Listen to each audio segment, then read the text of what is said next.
Welcome. Today we're going to do a how-to video on how to install our adjustable stabilizer link on a late model Twin Cam touring chassis.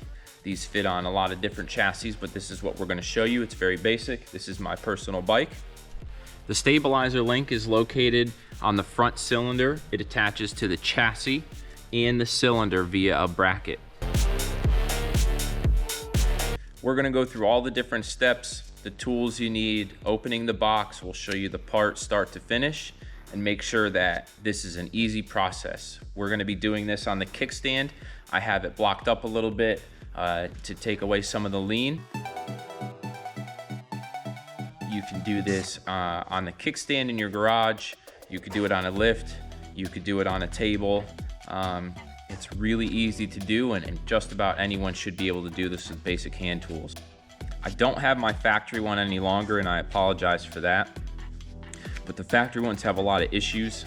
They wear out, they use a very poor heim joint, they don't self-lubricate or hold lubrication, and they definitely don't stand up to hard riding or various weather riding. You know, some of us get out no matter what, so it's got to take the abuse, right?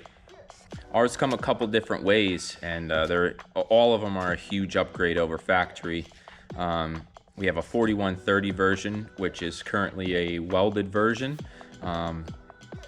We also have an aluminum version that's CNC machined, and those come in a couple different varieties, but we won't get into that.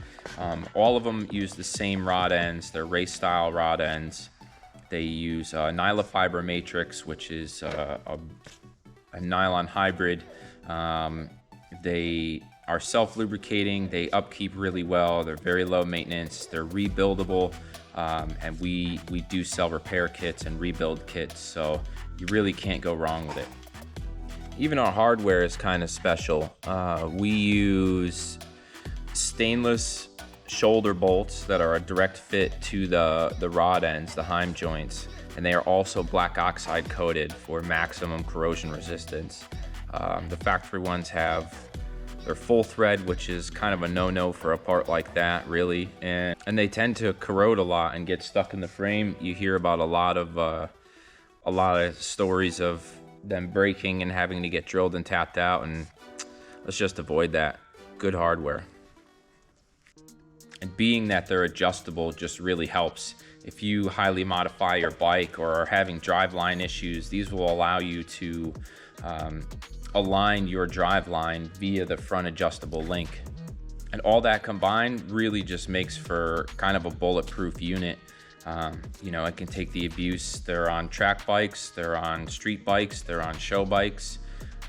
So, you know, it can take whatever you throw at it. So let's start this off. This means you either bought one of these, you're interested in one, or you just stumbled across our video, and we appreciate either way. So this is what our box looks like when you get it. Now we're gonna open one up. When you open it, you will see that you have a stabilizer and 2 bolts. There's also typically a sticker in here, but I'm not gonna put that in there to put on my own bike, so it'll be okay. You really only need very simple and basic hand tools for this. You need some type of ratchet. The factory ones, I believe, are T40. They are a Torx bit in most cases, so you should definitely have a set of those in your toolbox. And our bolts use a 3/16 Allen for our head. You will also need 2 wrenches, only one if you have the chromoly version.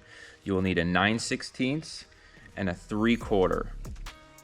We also recommend using a red Loctite compound.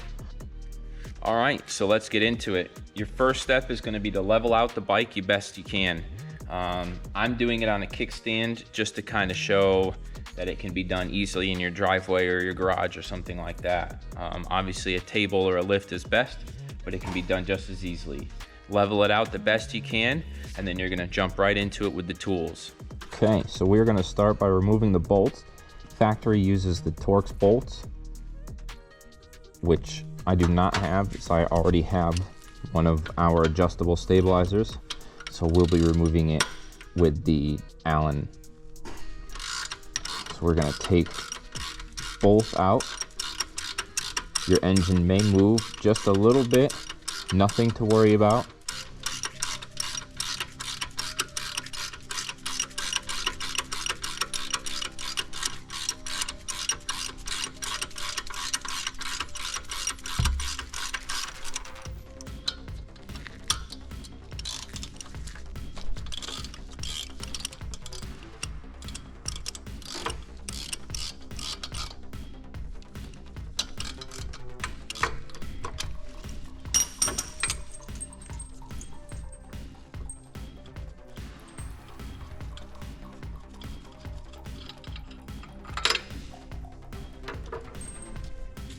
And it's out. Now we're gonna pull ours out of the box and install it. We pre-tighten the left-hand side before we ship it. You'll find the left hand tight and the right hand loose. Now we're gonna take our part, take one of our bolts, and we typically put the left-hand side on the chassis side.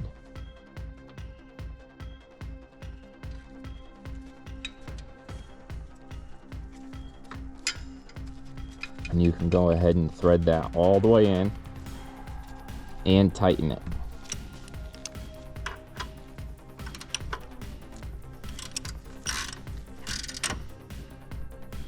Just snug it up for now. We will torque these to spec after. The engine side, which is also the right hand side, you're going to rotate it and insert. You may have to put a little pressure against the engine towards you to get it to seat fully and start. Before you put a wrench on it, make sure that you have a few threads seated. And then we're just going to go ahead, tighten this up.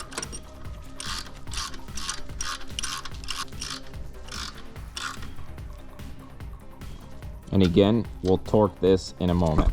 We set our torque at 18 to 22 foot-pounds. That is the factory recommendation, and that's what we go with. So we've got it set for 19 foot-pounds.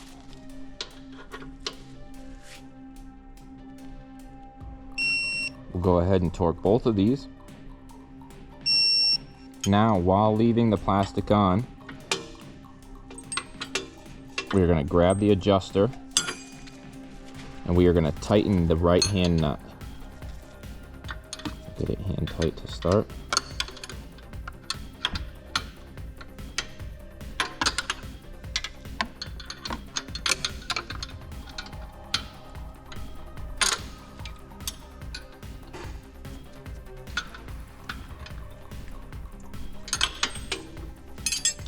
That's it. Now we can unwrap our new part and enjoy it.